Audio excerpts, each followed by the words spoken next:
when bad mothers happen. Nobody talks about the abuse or the familiar hands that we suffered it from now that we're older. When we were going through it, it was like living in a war that left us nowhere to run to when we were growing up. The abuse didn't have a voice or give us one while we were growing up. My mother's love was a hell we could not bear. When it does surface, it is haunting like a ghost from the past. It makes you live like a lie that just won't let go of you no matter what, that won't let you surrender it. It made us invisible, yet it still ran like a thread, as wide as my back, like a river through fog, smog hugging a city skyline, smoke and mist. It left us begging for mercy, left us with no easy solutions for reconciliation between my mother and the rest of my family. It affected us so much that it felt like picking at an open healing wound with raw fingernails. You are left with no choice but to fight against the sorrow and the pain that you are feeling uncomfortable and confused. I tried to protect my brother and sister, yet the three of us still felt humiliated in tiny devastating blows, emotionally damaging doses on a daily basis. There was nothing that we could do about it but be witnesses to the rage, the red, furious little beast that was my mother. I missed the sea, the seawater and the white sun on my back when I was in the hospital after my episode. It was pretty hush-hush. Nobody speaks about it in the family, especially in my own home. I wish I could take it back, but I can't. I only relive it when I'm dreaming or in flashbacks. My little episode was not little and it almost cost me my life. I now wore the label attempted suicide. Few people could or would understand what that meant, especially where I was coming from. The flashbacks come whether I'm awake or not. They break through the sealed lid that I've shut on the past. It's something I've had to live with. It comes with the realization that I can't completely fix something, my life that's been broken up into a million little pieces times infinity. I was born with my mother's airs and graces and made sure everyone knew about that I came across in school and college. I was highty-tighty, a coconut and high-minded.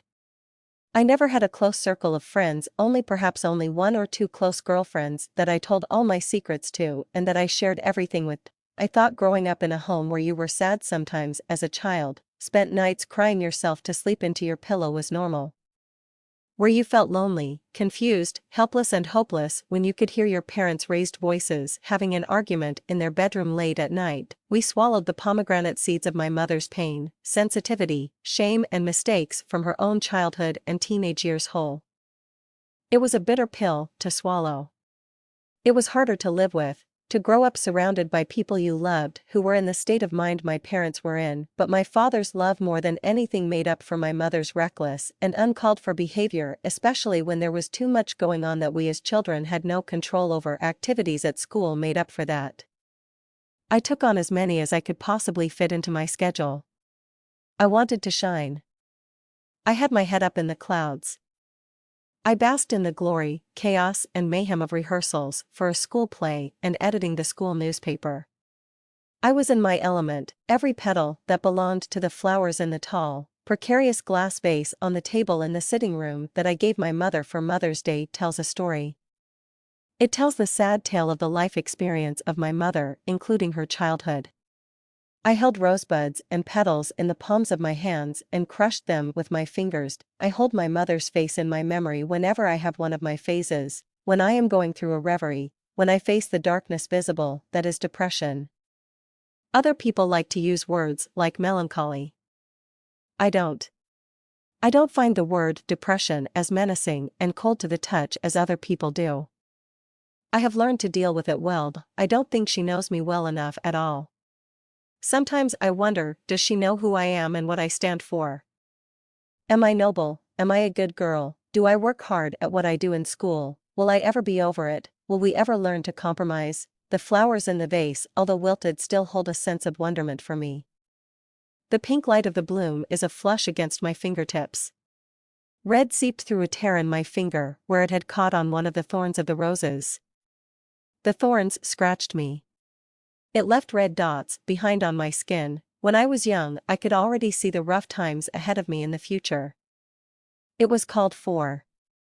I played jealous games with my brother and sister. I called my sister Princess. She has a posh accent and 2 university degrees.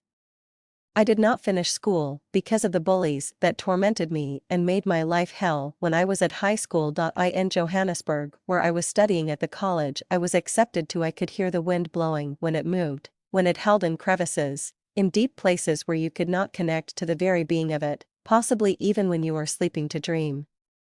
It rushed through the branches of weathered trees, ruffled feathers on the backs of birds, and touched delicate wings. The joy and cheerfulness that comes from happy people that I met later in life when I was in my teens came in patterns of elegant, dancing, colorful spots of bright lights, yet I always felt lonely against the light, especially in my childhood place of birth, Port Elizabeth.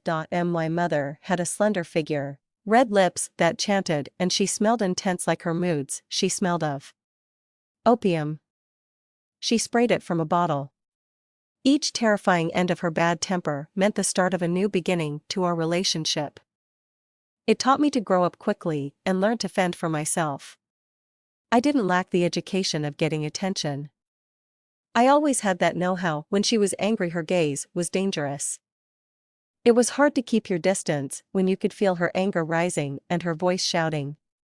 Up close, she was almost the devil in disguise. She would launch into scathing personal attacks, let it go, hung up in the air like dirty laundry, and then return to a sweet, tender, cooing mama again like a hen over her chicks. We tried to do no wrong, but didn't know where to begin. We tried to look for guidance, an easy escape. No luck there either. From a young age I learned to love to act out dramas and plays. It felt like home when I was standing on a stage giving it my all, and it felt like I was finally living my dream. Being loved and adored for the first time was more than enough for me, even if it was in front of nameless faces in the audiences that I captivated and whom I was in return captivated by. My father was a quiet man. He was respectful and level-headed. He was always the calm before the storm. The storm being my mother. He was the perfect father. He never raised his voice to us or hit us with a belt that left behind ugly red, stinging welts. He always kept his promises and spoiled us rotten. I always went on special dates with him and long drives. He was always in the background, always keeping a cool head in confrontations with my mother. My mother set fire to everything she saw when she lost her temper. I was always scared she would forget about me, and she did, all the time. She could never see or understand just how much she hurt us, just how much she was hurting me when she called me names. My father remained calm and collected and balanced in spite of her knee-jerking and negative reactions towards us and him. There were 5 of us. Me, my brother and my sister, my mother and my father. When we took family photographs, the pictures would speak for themselves. We would all strike a happy, delirious, family-orientated pose. Maybe it was fake. Maybe some sort of an identity was missing. Perhaps it left an imprint of emotional scarring. I don't know. I always wondered where all my mother's anger and rage came from. When I was in the hospital, the nurses there were like saints, angels that hovered at my bedside dressed in white. I felt vacant and vague. They watched over me, and I felt their protection. I had uncontrollable fits of rage and anger that I had no control over. Sadness that seeped steadily into my core like syrupy medicine that had a bad aftertaste caught at the back of my mouth. I had taken a handful of sleeping pills. I hadn't left a note. My parents found me. I was in a bad way. In the hospital, speaking to the psychologist, I began to realize that my life was precious. In family counseling sessions, we all finally came together and began to connect in a way that was real and relevant. All my life I wanted to be a writer. I wanted to tell my own stories, my way. I wanted to tell other people's life stories. It helped me most of all when I was sick, when I began to express myself in a way that could be understood easily by other people as well. When my mother was in a bad mood, the results could be electric when an opposite side and opposing child was attracted to her temper. She was on fire. Words spilled out of her mouth like spells. It was only later on, when I began to analyze her behavior, that I realized it was a reflection of her past, The way she grew up and the close relationships she had with the people around her that were not accounted for now. She never owned her behavior or spoke up about her own rich, personal experiences as a child. Not once. It was telling. The bullying at school started with name-calling, but I coped with it as well as I could. What I couldn't deal with was what was happening at home, but I was already used to that. It had already defined me as a child growing up. Abuse, emotional abuse, had already defined me and my brother and sister. My father had his own problems. He was a grown-up, so he dealt with it the best way he knew how, with silence. He didn't talk about what he was going through, and we didn't know until much later, until we all almost left the house, the extent of the personal pain he was carrying around with him. My mother invaded us all. She never held back. It was tough to decide whether or not to leave home at the age of 16 and move to Johannesburg to study film production. I was accepted at a college right in the heart of the city center even though I didn't finish high school. Newtown Film and Television School. I was so proud. I thought I had left all the demons behind as well as my overwhelming sadness and depression. But I didn't. It was still there. Keeping secrets from your family is demanding when you are a small child and don't know any better. The table was set for breakfast. My mother leaned over and smacked my sister hard, leaving an imprint of her hand on her cheek. Not a whimper escaped from my sister's mouth. It was the painful traces of sadness in her mood that spelled trouble, which ignited a passion for a harmful craving, a physical cave-in, the five of us falling into a make-believe empty canvas or painting that she would drag the entire family into, without a trace of a pathway to a hopeful predestined destination, a line to the telepathic, a loss of reaction to sibling rivalry. The creation of dependency to rampant self-medication leads to a culture of death. It leads to the death of technology, childhood, loss of social life and innocence. At the treatment for me at 15 years of age for depression. Depression was just another word for unrelenting sadness that would not go away. Not even for all the burgers and chips and pink milkshakes in the world. What was the world like that I came from? How was it different from other children's happier, more functioning and productive homes? How were my parents different from other people's parents? I questioned this and went over it 1,000 times in my mind's eye. I struggled with it from the point of view of a child and from the perspective of a teenager. I didn't know the level of my brother and sister's hovering, reaching predicament. I swallowed pills that promised that my mood would behave consistently, that it would become patient and tolerant and giving in the perfect moment. This became a normal world loaded with daily cross-examinations in my journal. I could not eat, sleep or read a paragraph without feeling sleepy. At night I couldn't get enough sleep. I was infected with sleeping all the time, feeling drowsy and lightheaded. My body became a domain like a castle captured in words and pictures in a fairy tale, surrounded by sticky, green, slimy water in a moat. The castle was my lifeline, the water was a metaphor of me drowning in fear, rejection and loneliness. My mind was governed by an age of innocence and an unforgiving wretchedness.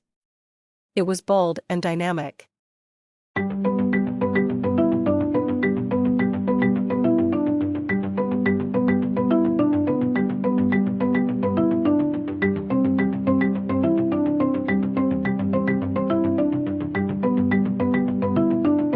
Would I become my mother as I grew up, as I grew older, wiser, and matured emotionally and otherwise? Would I cease to exist as I knew it? Would I always be consumed by my mother's thoughts, actions, her words, her language? Would I always let her in and dominate me and erase all the good I did? My mother would only accept my calls from the hospital collect. She never called. I think it was hard for her to see me that way. I don't think she felt confused or lonely a day in her life. I don't think she ever felt that she was fighting a losing battle. She never gave me that image. The human heart can only feel and hold so much hurt, sorrow, rebelliousness, self-hate and trauma before it explodes on impact or otherwise. I imploded. It was a silent battle study, patterned and pockmarked with deliberate precision. I had no other way out. Would she miss me? Would I miss her? Of course I missed her. She was still my mother, that goes without saying.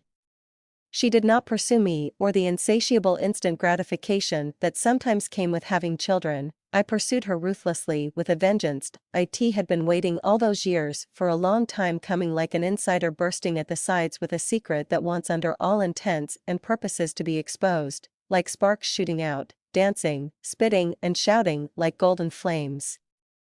It hit the ground running before I could give it a name. My mother was a bully.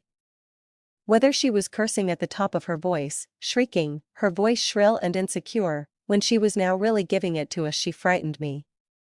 Scared us all half to death, and yet she taught us both hope and suffering in everything that she did, and everything she did was with an internalized love. We couldn't read her from the outside. She wouldn't let us. She taught us that a mother's love came with truths, little white lies that she embellished stories with that she would tell us. It came with consequences. Sooner or later the four of us would pay in some way, whether it was with tears or a stiff upper lip. A temporary mask, deadpan face, pale, wan, white, our features grimacing, slightly disfigured as if viewed from above in swimming pools of clear water. The four of us stood our ground in the face of the harsh light in that hard, unforgiving love of my mother. We refused to be swept away by it and to be protected from it by imaginary friends in our respective childhoods. We refused to be drawn only into her truly madly and deeply felt love. It was warm and kind, tolerant and giving, sometimes misrepresented and wet. Her presence, shape and view of the world dominated in our home, yet she taught us how never to quit and give up on the things that we ourselves loved. She could stop us dead in our tracks. Spread her love as she saw fit, let it burn like a fever, let it shiver like a splinter caught in a thumb or finger, shut it off, switch it on, let it spin in an endearing color that was red that would encircle us with the skin of valentines and shapes in the form of hearts that would protect us, soothe us like sticky sweets, sweets that melted like powder on the tongue. It would be our balm. She was our soldier of love. She was good at it too. She left us breathless, coming up for air. The four of us would pass through wicked and treacherous waters just because she wanted it that way. There were moments when we were left floating up in the air when she made fools out of all of us, knowing exactly what we felt. She stole our heart on the sly, cunning like a slippery snake with a blade of innocent grass caught in its mouth. She was our shadow boxer, always on our blind side. That's how she held us in her grasp. But there were also cool valleys filled with days that we would go wild in a copyright or shop where we could choose whatever packet of chips, flavor of ice cream, cool drink and as much sweets as we could eat. Sometimes junk food was on the menu. Fish and chips, or a hamburger, hot dogs, ribs with onion rings. How could we refuse her when she was paying? There were also days when I waited hours for her to pick me up from a rehearsal, from an extra lesson that I had for mathematics or accounting. She left me there waiting at the side of the road. I must have made a sorry sight. I was so small, a child then a screaming teen, just a kid hugging her books to her chest. I was a lone figure standing there, easy prey for bad people who wanted to hurt children or a kidnapper driving around in his car on the lookout. The child was gone, disappeared, vanished a long time ago. The five of us had all become strangers to ourselves. We had nothing left to say to each other. As it got dark, the house would get quiet and we would all sit huddled in front of the television. Safe at last until the darkness turned into morning light, yet we couldn't erase the traces of love she felt for us even if we wanted to. It was done. Burning or not, pure or not, we were not alone in her love. We were all united in a kind of skewed solidarity. The four of us were all loners in our own way. We didn't know how to connect to other people, so they didn't know how to connect to us. We couldn't accept ourselves, because we weren't taught how to do that when we growing up from our parents, because simply it was too much for them. They didn't have all the answers. But as children we didn't know this. We couldn't explain the situation we were in to other grown-ups when we were children. How could they understand? We didn't, so how could we expect other people to? Our hearts tried to have a grip completely on the situation. Yet we still loved her. We never gave up on her. She taught us what the meaning of faith was and never to give up even when we were playing a losing game. There were both advantages and disadvantages in growing up the way we did. We were a close and private family. On closer inspection, we were also wildly dysfunctional. We didn't know how to deal with feeling angry or aggressive, self-destructive or lonely. We didn't know what the words were or how to articulate what the meaning of a word like self-sabotage meant. How could we? We were only children, and so our childhood slipped far away out of our reach forever and very quickly. It was something that we were unaware of at the very time it was taking place. It was something that we had no control over. It felt as if we were left standing still, we were frozen like a huge lake or left touching the silky lichen in a green forest of trees that had leaves shaped like needles. It felt as if we were all meeting each other at the edges of reason over and over again. We didn't know how to start again. How to fix the wrongs that were done to all of us in the relationships we had with each other and make them right. We waited for the sun to come out again, but it was a black sun that appeared with the morning light through the curtains. We were never alone, the three of us, 2 sisters, 1 brother. My father was alone. He was struggling with his own battles. He was already in over his head. He had known what she was like even before they got married. She had shown her true colors. Even then she could tear our heart out, our eyes, make us cry out in pain, in anger without us even meaning to. Ooh, she could be wicked. But what was done was done. There was nothing we could do about it. Sure, it marked us forever, left us with half of our heart, it left its own indelible print like a thumbprint. We couldn't stop loving her no matter what. The 5 of us were in this together. We all rose above those circumstances. We felt liberated and freer than other children of our own age. It forced us to grow up even though it was against our will at the time. The sadness made me feel like I was living in an unseen world. It made me feel like I was different from everybody else. As if I was a reject or an outsider. I tried to cope as best as I could. School made it easier, especially being blessed with capable, funny, and happy teachers. Those who were stricter weren't that bad. Being taught disciplined was a good thing. Having rules reminded me of happy homes that I would watch on television sitcoms. Sometimes I can hear her calm voice inside my head, especially during the times when I feel like giving in again, giving up, giving into the deep, languishing and invisible thread that is depression or sleep. Perhaps she wasn't always perfectly there when I needed her attention, but she is still my mother. Perhaps she isn't always giving or generous or loving in the ways and means that she is supposed to be, but I have forgiven her time and time again. It makes no difference to me just how many times I am supposed to forgive her. Her voice is yellow and bright. She becomes a soft, glowing, golden shining light. I blink back the tears. I brush them away with my arm. I love her more each day. I grow and learn from her. I can never take away the valuable lessons about life and breathing that I have learned from her. I love her more than words and songs can say, even if they are words and songs of heartache, heartbreak, familiar loss, and of saying goodbye. I know her weaknesses and her strengths. I know what makes her soft, elegant, beautiful, perfectly loving, what gives her gentler and more subtle edges to the meaning of the words that spill over into the air from her mouth, what fits me, my sister and my younger brother, what doesn't. What she puts forward in front of her as a shield, when she whispered sweet nothings, a lullaby into our ears as children. I know what she pours into us when we dry our eyes. It is made of pure, unconditional and undying and even sometimes an unwholesome love. My mother's love can be tranquil. It left me an empty shell of a girl, and it can pull you deep and under the waves, under the water, before you can kick, feel the slow response and release of your body coming up for air. It can pull you away from anything that has any real meaning. She can creep up beside you and be a monster or your best friend, make you weak or insane. She is so good at this game that you don't know what she'll be up to next. She never sets our minds at ease, she makes us gravitate towards the negative. Dance, jive and sing around sadness and madness. She makes the 4 of us become withdrawn and quiet and turn ourselves into something that is pieced together like a soft, delicate material. Her behavior is criminal, but she is all we have known of as a mother's love. We have lost a lot, sacrificed our hearts, our own love and self-respect.